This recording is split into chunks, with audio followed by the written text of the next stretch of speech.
Assalamu alaikum, j'espère que ça va, que tu te portes bien. Bienvenue dans Safia t'en parle et aujourd'hui je te retrouve dans un nouvel épisode pour te parler des menstrues. Notre problématique aujourd'hui ça va être comment maintenir un lien avec Allah pendant les règles. C'est un sujet qui nous concerne toutes et je pense qu'on peut facilement avoir des baisses de foi quand on a nos règles. C'est même pas je pense, c'est un fait, c'est réel et on va essayer de décrypter le sujet, de comprendre pourquoi et forcément d'y trouver des solutions. Avant de commencer cet épisode, je tenais à rappeler que dans la religion musulmane, alhamdoulilah, on n'a pas de tabou sur la question. En fait, c'est un sujet qui est abordé d'une manière très claire, vraiment avec une grande clarté par nos savants, et tu le verras par le prophète Mohammed sallallahu alayhi wa sallam également. Malheureusement, c'est pas tout le temps le cas dans nos cultures respectives. Je parle de l'Afrique du Nord, de l'Afrique subsaharienne. On a vraiment créé tout un tabou sur le sujet, beaucoup de gêne, beaucoup de honte, au point où on se cache en fait de les avoir, on n'en parle pas, on chuchote et tout quand on en parle. Et souvent on oublie qu'en fait c'est Allah qui en a décidé ainsi pour nous. Il n'y a pas de, il y a rien de péjoratif, de négatif sur le sujet. À partir du moment enfin, où il n'y a pas de tabou dans la religion, on n'est pas censé en créer dans nos cultures. Et au-delà de ça, encore une fois, les règles ont un rôle important dans la vie d'une femme. On parle d'hormones, de créer la vie, de cycles, etc. Donc même si c'est pas très agréable, c'est un rôle important dans notre vie quand même.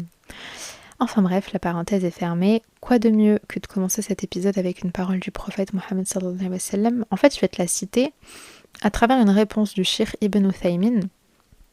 On lui a posé une question comme ça sur les règles et lui du coup il nous répond, alors c'est une réponse que tu trouveras dans un livre qui s'appelle Recueil de fatwa concernant les femmes. On y a posé plusieurs questions à différents chiites dont Ibn Baz, Al-Albani et Ibn Uthaymin, et justement le dernier nous dit à ce sujet, je cite, je dis qu'il convient à la femme d'accepter ce qu'Allah a décrété pour elle. Le prophète sallallahu alayhi wa sallam entra l'année du pèlerinage d'adieu auprès de la mère des croyants Aïcha radiyallahu anha alors qu'elle pleurait. Elle était en état de sacralisation pour accomplir une umrah. Le prophète sallallahu alayhi wa sallam demanda « Qu'as-tu? Es-tu indisposée ?» Elle répondit « Oui ». Le prophète sallallahu alayhi wa sallam répliqua « Hada shay'un katabahu Allahu ala banati Adama » C'est une chose qu'Allah a prescrite aux filles d'Adam. C'est pour cela que la femme se doit de patienter et d'endurer. Si elle ne peut jeûner et prier à cause des menstrues, la porte de l'invocation reste ouverte, qu'Allah en soit loué. Elle peut évoquer Allah et le glorifier, faire l'aumône et bien agir envers les gens par la parole et l'acte, ce qui figure parmi les meilleures œuvres. Là, il y a deux, trois pans qu'on peut aborder à travers ce que je viens de te partager ici. Déjà, il y a le fait que le prophète sallallahu alayhi wa sallam a su réconforter Aïcha qui pleurait parce qu'elle ne pouvait pas accomplir d'une manière complète la umrah. Et il a su trouver les bons mots, en fait la bonne parole pour la réconforter, en lui rappelant que Allah en a décidé ainsi. C'est une chose qu'Allah a prescrite aux filles d'Adam. Et souvent on va se sentir mal. Je pense que par exemple pour Laylat al-Qadr ou la prière du jour du Eid par exemple, on peut souvent se sentir mal parce qu'on ne peut pas prier sous prétexte qu'on a nos règles. Et souvent on oublie qu'en fait le fait même d'accepter qu'on ne va pas prier parce qu'on a nos règles, on est un peu dans finalement on fait une adoration parce qu'on accepte la décision d'Allah. Donc là il a su la réconforter et il lui rappelle du coup que ne t'en fais pas, tu n'y peux rien et Allah en a décidé ainsi, donc la meilleure des choses au final c'est d'accepter. Et on a la parole du Cheikh Ibn Uthaymin qui nous dit que la porte de l'invocation reste ouverte. Mais je vais pas trop rentrer dans ce qu'il nous dit puisqu'on va aborder ça après. Du coup, première question à laquelle on va essayer de répondre, c'est pourquoi est-ce qu'on perd un lien avec Allah pendant nos menstrues? Il y a deux choses qu'on ne peut pas faire quand on a nos règles. La première, c'est le jeûne et la deuxième, c'est la prière. Forcément, la prière, c'est le lien le plus important qu'on a avec Allah. C'est un des piliers de l'islam, c'est la première chose sur laquelle on va être jugé et forcément c'est le lien direct qu'on a avec lui. C'est un lien qui se manifeste 5 fois dans la journée, donc au final on a 5 occasions de penser à lui et de se rapprocher de lui. Il faut visualiser la prière comme étant la partie la plus importante sur une pyramide. Tu peux voir ça genre comme si c'était le socle en fait. Donc si la prière disparaît, on a tout qui s'effondre. Et c'est là où justement la porte des péchés et des tentations va s'ouvrir et tu vas commencer à avoir les petites tentations et les péchés de plus en plus pendant ta semaine de règles parce que forcément la prière aura disparu. Donc en fait, c'est le lien le plus important et le lien le plus fort qu'on a avec lui. C'est pas pour rien que quand on a des baisses de foi, on retarde la prière. On la fait d'une manière beaucoup plus rapide que d'habitude. On la bâcle. Quand quelqu'un a une baisse de foi, il ne prie plus, par exemple. Moi, ça dépend des niveaux de baisse de foi et tout. Mais souvent, c'est la première chose sur laquelle on est piqué. Genre, la première chose, quand on a une baisse de foi, ça va toucher la prière. C'est le lien le plus important avec lui. Et c'est pour ça qu'on ne doit pas l'abandonner. C'est pour ça qu'on doit continuer à la faire. Même si on l'a fait d'une manière rapide, même si on l'a fait mal, vraiment continue et n'abandonne pas. C'était le conseil hors semaine de règles. Qu'est-ce que je voulais dire? Oui, il y a d'autres choses que j'ai pu remarquer quand on a nos menstrues, c'est notre manière de penser.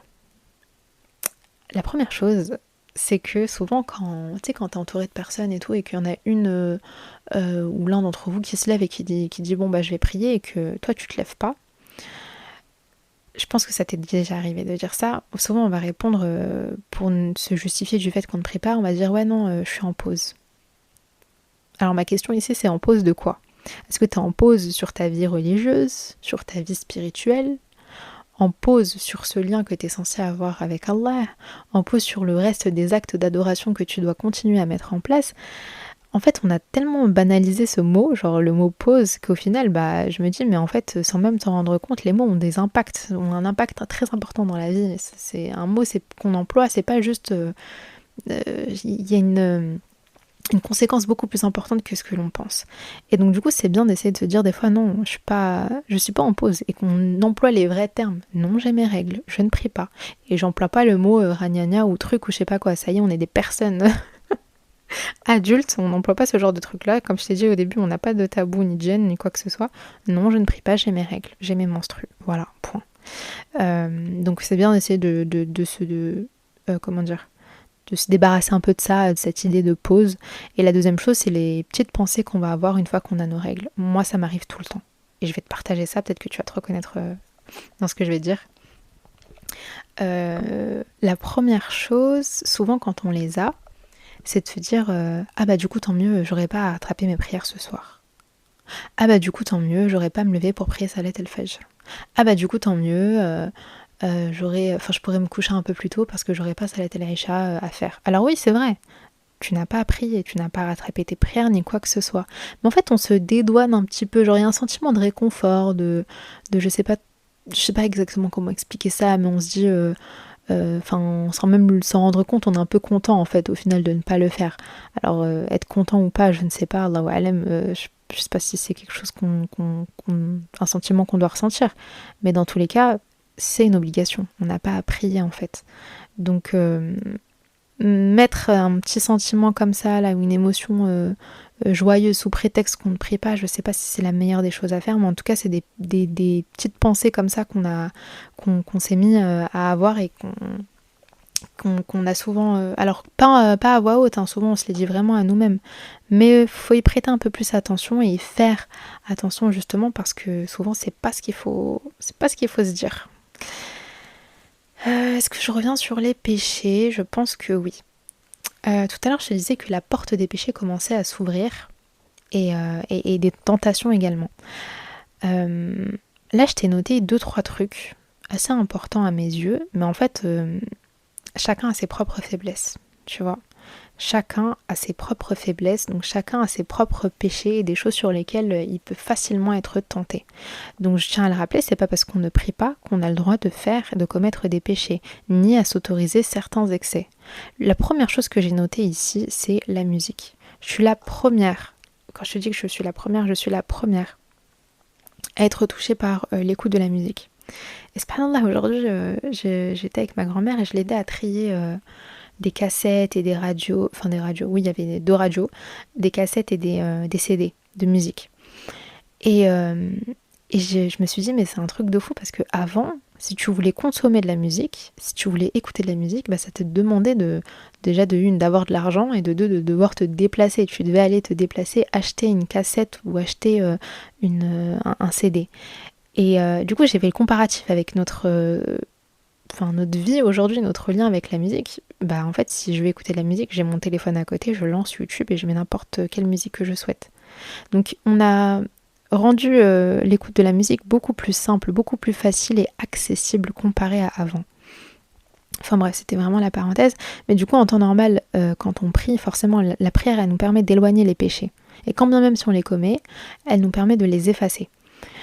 Ou du moins de... Je sais pas comment expliquer, mais souvent, par exemple, quand tu as l'idée de commettre un péché en tête et que tu vois que c'est Salat al-Asr, bah souvent tu vas vite te reprendre et tu vas dire non, tu sais quoi, j'oublie, je vais aller prier d'abord, c'est le plus important.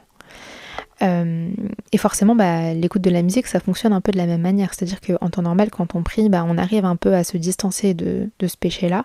Mais quand on ne prie plus, la porte de l'invocation, non. La porte des péchés s'ouvre. Et c'est là où ça va être très facile, justement, bah, d'en écouter. Et franchement, j'en ai fait les frais. C'est la première chose sur laquelle je suis touchée et qu'Allah me facilite l'arrêt de la musique.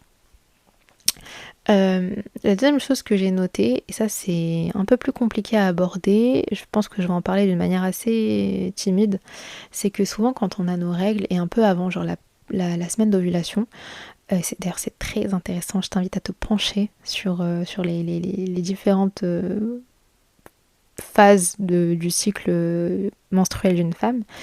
Souvent on va être beaucoup plus attiré par les hommes, par le sexe opposé. Donc si on est beaucoup plus attiré par le sexe opposé, c'est là où va falloir faire attention à ce qu'on regarde.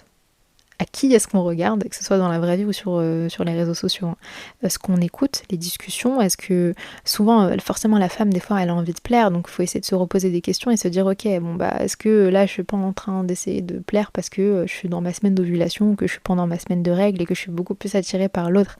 C'est, encore une fois, en début d'épisode, je te disais qu'il n'allait pas avoir de tabou, c'est un peu le cas, même si je rentre pas forcément dans les détails. Si tu sais de quoi je parle, bah écoute, tant mieux. Mais voilà, c'est un des points sur lesquels il faut faire attention. Et on a la question du vernis et de la pose de faux ongles, etc. C'est pas moi qui vais te dire non, ne mets pas de vernis, non, va pas faire une pose de faux ongles ou je ne sais quoi. Par contre, il y a une responsabilité à prendre. T'as le droit de t'embellir, tu vois, genre mettre du vernis par exemple quand t'as tes règles. Encore une fois, je vais pas te dire non. Enfin, parce que moi-même ça m'arrive de le faire. Mais là où il faut faire attention, c'est qu'il faut prendre sa responsabilité dans ça et faut s'assurer d'avoir par exemple du dissolvant chez soi pile au moment où on va devoir reprendre la prière. Le vernis, je trouve encore que ça va. Mais par exemple, la pose de faux ongles, tu sais, en gel et tout, où ça te demande d'aller te déplacer chez l'esthéticienne et tout, encore une fois, libre à toi de le faire, mais prends ta responsabilité derrière. C'est-à-dire que ensuite, il faut que tu puisses être sûr de pouvoir avoir un rendez-vous pile au moment où tu vas devoir retirer tes ongles parce que tu dois faire ta prière en fait, parce que ta prière t'attend.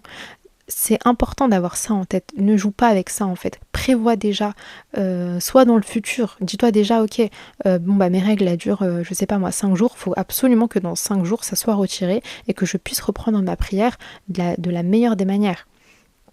Je trouve que des fois c'est dommage parce que sans même t'en rendre compte, tu manques de respect à Allah et tu retardes la prière juste parce que là t'as fait une pose de faux ongles et que t'as pas pensé à les retirer et tout. Et c'est un truc que je vois dans mon entourage et faut essayer de se préserver de ça quoi et d'éviter de tomber dans ce piège. Donc voilà, franchement je t'ai cité 2-3 exemples auxquels j'ai pensé, mais comme je te l'ai dit, chacun a ses propres faiblesses, chacun a ses propres des péchés sur lesquels il a du mal à s'en défaire, etc. Donc on essaie vraiment d'analyser tout ça et de se dire que comment dire, c'est même pas de se dire mais d'être dans la prévention en fait avec nous-mêmes, de dire ok bon bah là je vais avoir mes règles, faut que je fasse attention à ceci, faut que je fasse attention à cela. Je crois que c'est fini pour non, l'épisode n'est pas fini, t'inquiète pas, mais pour la question des péchés. J'ai envie de passer à comment mettre en place d'autres actes d'adoration. Forcément, tu le sais, la prière elle a disparu, donc là va falloir essayer de renforcer notre foi et de la remplacer par autre chose. La première chose à laquelle j'ai pensé, c'est le dhikr, qui est la pensée uniquement dédiée à Allah. En fait, ce qui est très intéressant dans la prière, c'est qu'elle est construite à construite. Elle est basée sur, sur 5 moments dans la journée. Donc ce qui serait intéressant ici, c'est de pouvoir construire notre dhikr sur plusieurs moments clés de la journée. Le premier moment où tu peux et tu pourrais penser à Allah, c'est le matin, en te réveillant. Donc moi je sais que le matin j'aime bien, tu vois, genre vu que t'es là et que tu pries plus, t'as pas eu tes petites 5 minutes là de Salat al-Fajr. Vu que ça a disparu, c'est bien de se réveiller et de dédier sa première pensée à Allah en disant une invocation. Alhamdulillah, alladhi ahyana ba'dana amatana wa ilayhi nushur. Tu remercies Allah de t'avoir réveillé. Juste après, moi vraiment je me base sur ce que je fais. Hein. Juste après, c'est les doigts avant de sortir. Les doigts où tu demandes protection à Allah. Déjà de une, on vit dans des temps, dans une époque trouble. Vraiment, quand je te dis trouble, moi je me dis tout le temps, subhanallah, je sais pas comment ça se fait, et alhamdulillah au final, hein, que je me sente hyper protégée et qu'il m'arrive rien. Et franchement, je sais pas comment expliquer la chose, mais j'ai tout le temps peur. Genre avant de sortir, je me dis tout le temps, j'espère que je vais pas croiser de fous, j'espère que je vais pas croiser de psychopathes ni quoi que ce soit, parce que franchement, on sait pas, dans les transports en commun, les trucs comme ça et tout, moi c'est ma plus grande peur. Donc avant de sortir, demander protection à Allah. Moi j'aime bien dire tawakkaltu ala Allah wa la hawla wa la quwwata illa billah. La ilaha illallah wahdahu la sharika lah, lahul mulk wa lahul hamd, yuhyi wa yumitu wa huwa ala kulli shay'in qadir. Et ensuite tu peux rajouter al-Fatiha, 3 fois le Falaq, 3 fois le Nas, 3 fois l'Ikhlas et Ayat al-Kursi. Généralement, quand je te dis avant de sortir, mais moi je le fais sur le chemin, genre quand je vais prendre mon train. Enfin bref. Et donc du coup, tu as ton dhikr que tu peux également avoir tout au long de la journée sur des moments de pause en fait. Donc subhanallah, alhamdulillah, Allahu akbar 33 fois par exemple. Et ensuite, on arrive à la fin de la journée. Donc juste avant d'aller dormir, bismikallahumma amutu wa ahya. Et si tu as envie d'en faire plus, d'en faire davantage, tu peux t'autoriser 5 petites minutes où tu parles comme ça à cœur ouvert à Allah, où tu lui racontes ta journée, où tu lui demandes ce que tu veux. En fait, vu que la prière nous permet d'avoir des petits moments dans la journée où on pense à Allah et on rentre en contact d'une certaine manière avec lui, où on s'autorise 5 minutes à la fin, où on joint nos mains et on fait nos invocations et on lui demande ce qu'on veut, vu que ça disparaît, il faut qu'on trouve un moyen de le réorganiser pendant nos règles. Donc voilà, moi je te conseille ça, après c'est à toi de faire ce que tu veux. Voilà pour le dhikr. Juste après on a la lecture du Coran, ou de la lecture de livres religieux, ou même l'écoute du Coran. On a le Cheikh Abdelaziz Ibn Baz à qui on a demandé: est-il permis à la femme indisposée de lire des livres d'invocation le jour de Arafat malgré qu'il y ait des versets coraniques? Alors là la personne se base sur Arafat, mais franchement tu vas voir dans la réponse, c'est pas que uniquement pour ce jour-là.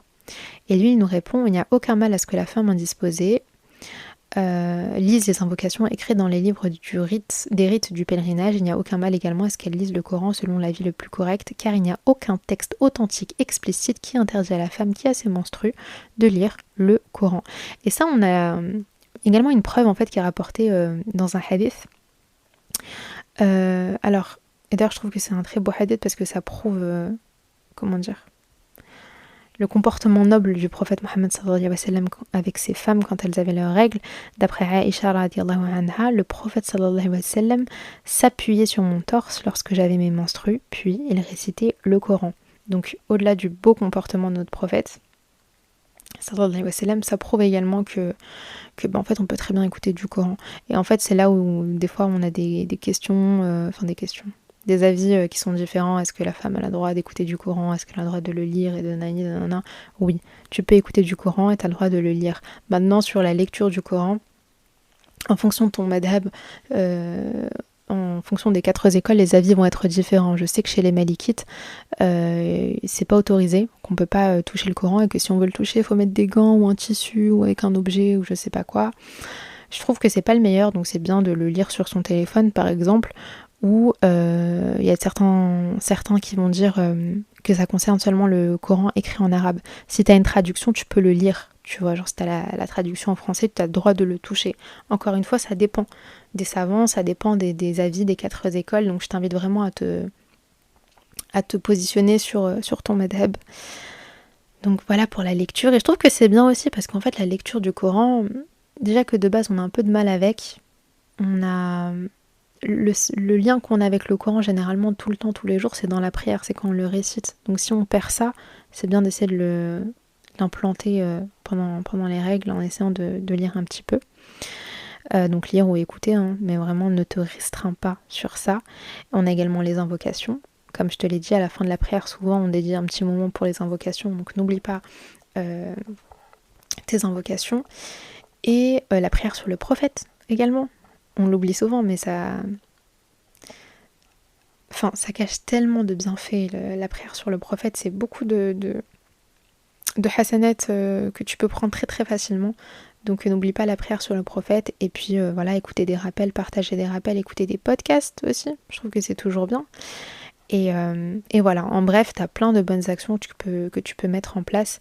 Et le Cheikh Ibn Uthaymin nous en parlait également, tu vois, genre la zakat par exemple, tu peux faire l'aumône, tu peux répandre le bien. C'est bien d'ouvrir un petit peu son esprit et trouver des moyens de pouvoir faire le bien et de continuer à garder ce lien avec Allah. On m'a également parlé quand je parlais de cet épisode, on m'a également conseillé la méditation contemplative. Par exemple, au moment où ça aide, c'est bien, tu vois, genre je sais pas si t'as un jardin ou je sais pas comment expliquer, ou que t'es dehors ou quoi que ce soit, genre juste tu médites en fait sur ce qui t'entoure, sur les arbres, sur les oiseaux, sur la verdure et juste le fait d'être en admiration et de se poser 2 secondes et se dire mais waouh, subhanallah en fait, genre juste waouh, subhanallah, même ça c'est un acte d'adoration, tu seras récompensé pour. Donc voilà. Mais voilà, en tout cas, il y a plein de bonnes actions. C'est à toi de piocher, de prendre ce qui te fait du bien et de regarder ce qui te permet de te sentir proche d'Allah. C'est surtout ça. La prière, c'est ce qui nous permet de nous sentir proche de lui. Si ça disparaît, il faut trouver ça d'une autre manière. La foi, c'est quelque chose qui se reconstruit tout le temps. Et je trouve que c'est ça aussi qui est intéressant, c'est que les hommes, par exemple, ils prient tout le temps. Tu vois, donc c'est différent de la femme. La femme, je sais pas comment expliquer. C'est une occasion en fait. C'est une occasion de rebondir à chaque fois et de reconstruire notre foi et de la renforcer à chaque fois. Je crois qu'on arrive à la fin de cet épisode et forcément si on arrive à la fin de cet épisode, il est important de parler des grandes ablutions. Malheureusement, il y a beaucoup de personnes qui savent pas forcément ce que c'est que les grandes ablutions, comment est-ce qu'on les fait et pourquoi est-ce qu'on doit les faire. Beaucoup de personnes se contentent juste de prendre une douche une fois qu'elles doivent reprendre la prière. Alors qu'on soit clair, pile au moment où tu ne saignes plus, enfin, sois bien sûr que c'est plus le cas, hein, mais quand tu ne saignes plus, que tu n'as plus de saignement, tu as pour obligation de reprendre la prière. Sauf que tu peux pas la reprendre comme ça, comme si de rien n'était. Il faut absolument effectuer les grandes ablutions. En fait, les grandes ablutions, c'est comme un rite obligatoire, c'est une étape obligatoire de purification avant de pouvoir reprendre la prière. Le lien avec Allah, tu l'as encore. Mais la prière, c'est différent. La prière, ça demande d'être dans un état pur, un état propre. Rien que les petites ablutions, on nous demande de venir et de se présenter à Allah d'une manière propre, ça nous purifie.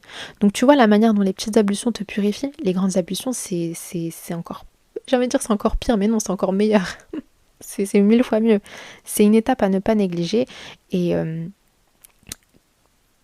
que ce soit en fait dans un cas obligatoire ou pas, il y a beaucoup de bienfaits encore une fois dans les grandes ablutions, tu vois, c'est recommandé de les faire le jour du vendredi, c'est recommandé de le faire le jour du Eid, mais c'est également obligatoire une fois que tu n'as plus tes règles. Donc c'est vraiment, c'est pas qu'une douche en fait, tu vois, genre c'est pas qu'une douche, ça a différentes étapes, et si ça a différentes étapes, c'est qu'il faut les mettre en place. T'as un peu moins de 10 étapes je crois. Se laver les parties intimes, faire les petites ablutions, se laver 3 fois les cheveux, se laver le corps en commençant par le côté droit puis le côté gauche et terminer avec l'attestation de foi. Vraiment c'est quelque chose de très très rapide et puis je trouve que c'est un bon moyen de revenir à Allah. Tu sais, des fois quand les gens ils ont des baisses de foi pendant leur semaine de règles, j'en parlais avec une copine un jour, elle me dit ouais mais moi des fois j'ai du mal à reprendre la prière et tout. Une fois qu'elle doit la reprendre tout simplement. Je sais pas si c'était très français ce que je viens de dire. Et du coup elle me disait oui moi je fais du dhikr pour essayer de reprendre la prière et tout. Et je me disais mais à partir du moment où tu as fait tes grandes ablutions, c'est bon. C'est bon, en fait ça t'impose tout de suite, bam, ça te met dans le bain. Ça y est, tu n'as plus tes règles, tu te lèves, tu vas faire tes grandes ablutions. Et t'es censé tout de suite reprendre la prière vu que t'es conditionné à la reprendre. T'es dans un état où t'es purifié, donc t'es conditionné à la reprendre, et ce des meilleures des manières. Donc vraiment, il faut que ça devienne une routine en fait. Et c'est dans le fond une routine pour la femme, tu vois. T'as eu tes règles, t'as essayé de garder ce lien avec Allah, tu ne les as plus. Eh bien écoute, cours, va faire ta prière, et avant de la faire, fais tes grandes ablutions, ne les néglige pas. Bon, je crois que j'ai tout abordé dans cet épisode. J'aime bien faire des petits récaps. Donc du coup, on va vite fait, très rapidement, reprendre tout ce que j'ai abordé ici. La raison pour laquelle tu peux avoir une baisse de foi pendant tes règles, c'est la prière qui a disparu. Donc du coup, la meilleure des choses, c'est de venir mettre en place d'autres actes obligatoires. On a le dhikr, la lecture et l'écoute du Coran. On a la prière sur le prophète Mohammed sallallahu alayhi wa sallam et les invocations. Donc ne néglige pas tout ça. On fait attention aux péchés, on fait attention à nos propres faiblesses et aux tentations de shaitan pendant les règles. Donc on essaie vraiment d'apprendre à se connaître, quand tu apprends à te connaître et tu sais quelles sont tes tentations, c'est plus facile, je pense, de ne pas tomber dedans. Et enfin, on fait preuve de sérieux quand on doit reprendre la prière, on essaie de ne pas la repousser, et tout ça en effectuant les grandes ablutions. Je tiens à le rappeler, quand on décide, c'est pas vraiment ça, mais quand on ne prie pas et qu'on ne jeûne pas quand on a nos règles, sans même le vouloir, sans même le savoir, finalement on est en train de faire un acte d'adoration, parce qu'on accepte ce que Allah a décidé et a décrété pour nous. Voilà, je tiens à le rappeler, c'est une chose qu'Allah a prescrite aux filles d'Adam. Donc voilà, je crois que j'ai à peu près tout dit dans cet épisode. Si tu as d'autres suggestions, des idées, des trucs que toi tu fais, que tu mets en place, n'hésite pas à me le partager. Tu peux me suivre sur Instagram, c'est safia.wm. Et d'ailleurs, je voulais grave vous remercier, parce que franchement, les stats en ce moment, c'est un truc de fou. Tous les jours, je regarde, je me dis, mais waouh! Donc vraiment, merci beaucoup. Barakallahu fikoum pour tous vos partages, pour toutes les personnes qui en parlent autour d'eux. Si l'épisode t'a plu, n'hésite pas à le partager, à en parler autour de toi, mettre un commentaire, une étoile, 5 étoiles. Et voilà, j'espère avoir tout abordé encore une fois. Entre-temps, prends soin de toi, et je te dis à très vite pour un nouvel épisode, Inch'Allah.